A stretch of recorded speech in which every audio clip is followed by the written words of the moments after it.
What happens when the rage virus that nearly destroyed civilization resurfaces almost 3 decades later? 28 years later, 2025, thrusts us into a world where humanity has rebuilt, but scars remain fresh, and the illusion of safety is about to be shattered. This isn't just another infection story. It's about legacy, memory, and whether humanity can outrun its past. Today, we'll explore the setup, the new cast of survivors, the atmosphere of dread, and the themes that keep this franchise terrifying. Stop. This recap guides you through the film's spoiler-safe territory. We'll cover how society looks nearly 3 decades after the outbreak, the fragile systems that keep people alive, and the characters who anchor the narrative. We'll sketch the return of the virus without crossing into the film's later reveals. Think of this as a survival briefing, not a mission log. You'll know the terrain, but the choices are yours to discover.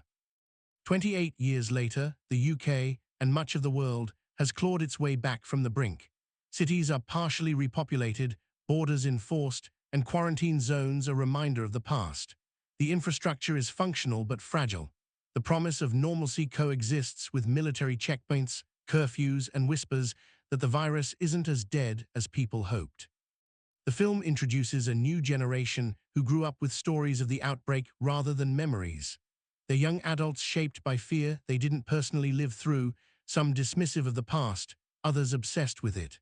Among them is a lead character whose family was torn apart by the virus decades earlier, making survival not just practical but personal. Though the virus has been dormant, its shadow lingers. Research facilities study it, governments suppress information about lingering risks, and survivors from the original waves carry trauma that shapes their decisions. The idea that it can't happen again becomes the most dangerous assumption. A chain of events reawakens the nightmare. A breach in protocol, a miscalculation, or a deliberate act, something allows the virus to surface again. What begins as an isolated scare escalates into undeniable crisis. The world is reminded that infection spreads faster than truth. The film leans into unease.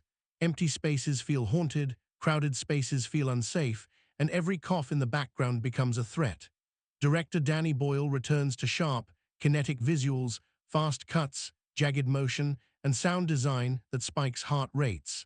The tone is survivalist dread with flashes of fleeting beauty in ruined places. Rebuilt towns and makeshift communities fracture under stress. Neighbors who once cooperated for survival turn on each other. Panic spreads as quickly as infection, and rumors of safe havens spark dangerous migrations. The movie captures how fragile trust becomes when fear resurfaces. Armed forces still act as both protectors and oppressors. Their presence keeps order, but also fuels resentment. Soldiers are tasked with impossible choices: defend civilians, enforce harsh containment, or abandon posts when survival outweighs duty. The clash between humanitarian aid and military discipline is a recurring thread. Beyond the global threat, the story narrows to personal survival. Families are torn apart again, friendships are tested, and new bonds form in the crucible of crisis.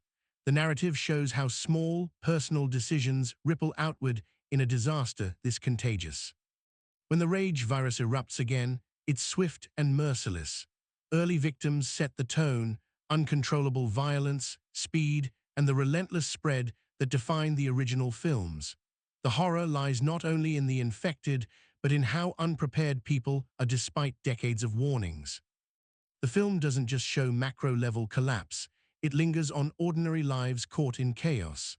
A classroom evacuation, a hospital under siege, or a family trying to escape a barricade, scenes emphasize how quickly order becomes carnage. Horror is grounded in the vulnerability of the everyday. At the midpoint, the characters uncover a truth about the virus that reframes their survival odds.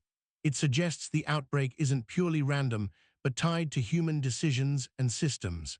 Without spoiling specifics, the revelation tightens the narrative, forcing everyone to rethink what survival even means.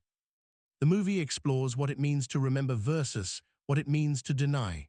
Older survivors carry scars, younger generations dismiss history as exaggeration. That tension drives both conflict and tragedy. The rage virus becomes a metaphor for suppressed trauma resurfacing violently when ignored. By the later acts, containment collapses and the story moves beyond local panic to global stakes. Bigger crowds, higher risks, and desperate measures unfold, but we stop short of revealing outcomes. The escalation is clear, survival shifts from individual to systemic. 28 Years Later succeeds because it blends horror with social commentary. The cinematography amplifies chaos without losing clarity. The score balances silence with pounding urgency. The performances ground the spectacle in human emotion. And the packing reminds us that terror isn't in the jump scare, but in the slow realization that safety is temporary. So where does this leave us? A fragile world on the brink, a virus that refuses to stay buried, survivors who must redefine what it means to endure. We've mapped the terrain and traced the opening steps, leaving the most harrowing decisions for you to witness firsthand. No last act reveals here, just the setup that makes the rest inevitable.